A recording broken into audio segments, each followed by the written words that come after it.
bohong. Aku hanya memikirkan satu peraturan penting. Kenapa kau lakukan hari ini kalau kau bisa melakukannya besok? Few moments later.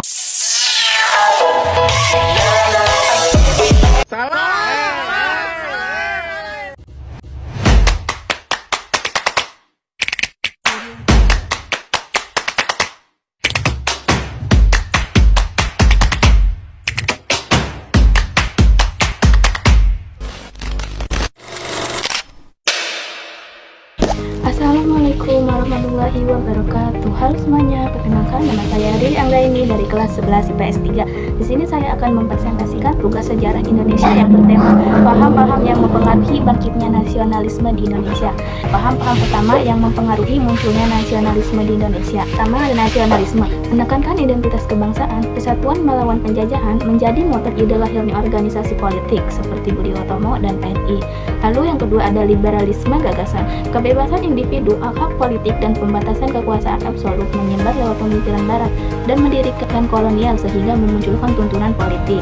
Lalu yang ketiga ada sosialisme, menekankan keadilan sosial, perlawanan terhadap eksploitasi, mempengaruhi tokoh yang ingin merubahan ekonomi dan struktur sosial, misalkan PKI dan beberapa pemikir pergerakan. Keempat ada pan-islamisme, gagasan persatuan umat Islam dan modernisasi sosial politik melalui nilai Islam, melahirkan organisasi politik Islam dan gerakan sosial yang juga menentang penjajahannya.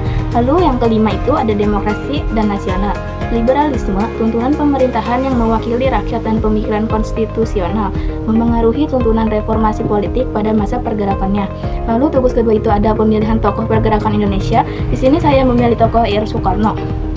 Dua paham yang sangat mempengaruhi pemikiran dan perjuangan Soekarno itu, yang pertama ada nasionalisme. Buktinya yaitu Soekarno mendirikan Partai Nasional Indonesia atau PNI pada tahun 1927 untuk memperjuangkan kemerdekaan dan persatuan bangsa melalui politik massa. Ia sering menegaskan pentingnya identitas bangsa dan persatuan antar suku atau agama.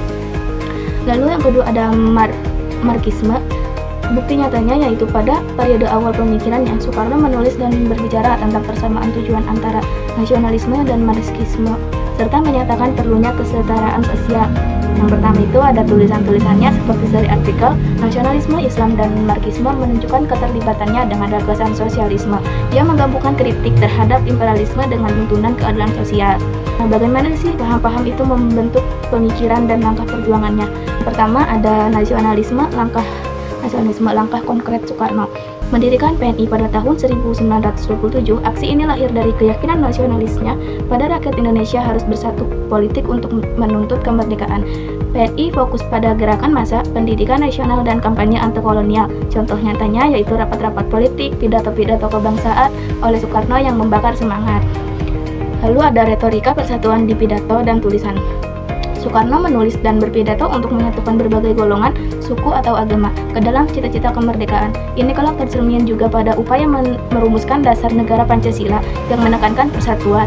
Lalu yang B itu ada Marxisme atau sosialisme. Langkah konkret yang Soekarno ambil itu yang pertama ada teks dan argumen anti-imperialis dalam tulisan seperti nasionalisme, Islam, Marxisme. Soekarno mengkritik penindasan kolonial dan menyorot kebutuhan perubahan sosial ekonomi, sehingga ia mengadopsi beberapa gagasan sosialisme seperti penekanan keadilan sosial dalam wacana perjuangan kemerdekaannya. Lalu ada koalisi taktis dengan kelompok kiri. Dalam praktik politiknya, Soekarno kerap mencari kerjasama dengan organisasi kiri untuk memperkuat gerakan massa melawan Belanda. Misalnya, kolaborasi politik saat PNI dan organisasi kiri pekerja ketika menghadapi represi kolonial. Ini menunjukkan adopsi strategi yang bersifat kelas masif ala pemikiran sosialis.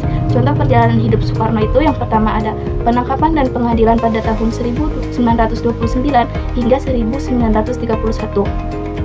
Karena aktivitas PNI dan pidatonya yang mobilisasi rakyat, Soekarno ditangkap dan diadili dan kemudian dipenjarakan atau dipengasingkan. Aksi-aksinya yang nasionalis dan retorika anti-kolonial dipengaruhi oleh gagasan keadilan sosial adalah alasan utama penganiayaan Belanda. Kejadian ini memperlihatkan bahwa pahamnya bukan hanya teoritis, ia mengambil resiko nyata.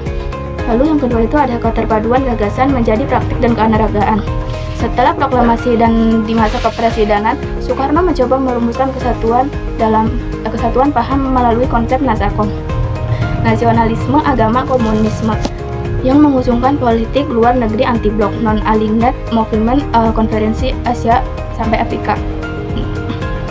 Contoh nyata bagaimana ia berusaha menjabatani dan menggabungkan berbagai paham untuk menghadapi tugasan negara yang baru.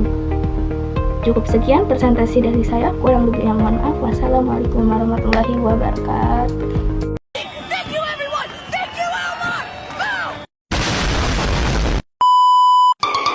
Go!